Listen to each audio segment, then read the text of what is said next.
On the Big Island, a man who pleaded guilty to robbery and unlawful imprisonment learned his fate today. Island News first reported the robbery last July. Our Hawaii Island Bureau Chief Jeremy Lee was at today's sentencing in Kona.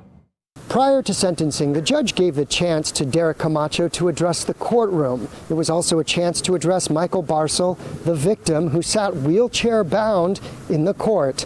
However, Derik Camacho chose to say nothing. Derik Camacho was sentenced for unlawfully restraining the owner of a convenience store in Ocean View, as the judge noted, without provocation.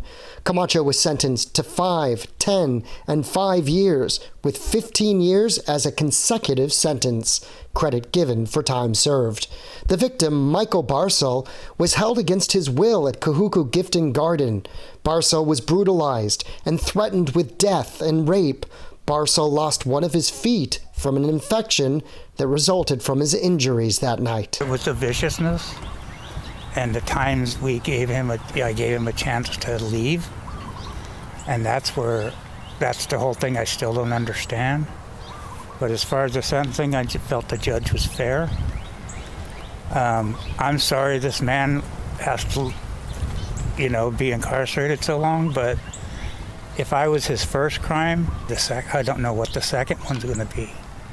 It was so over the top. Every time I de-escalated, he kept the mask on till the end. If he had just taken off, he had the keys, the car, the money, product, he could have ended it.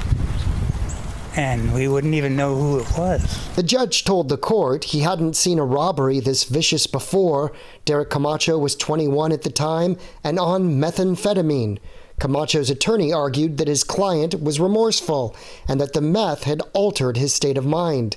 The defense also asked Camacho be tried as a youth, a request the judge did not grant. At the back of the courtroom, relatives of Derik Camacho could be heard weeping upon that announcement that those sentences of 10 years, 5 years were to be served consecutively. Reporting from Kailua Kona, Jeremy Lee, Island News.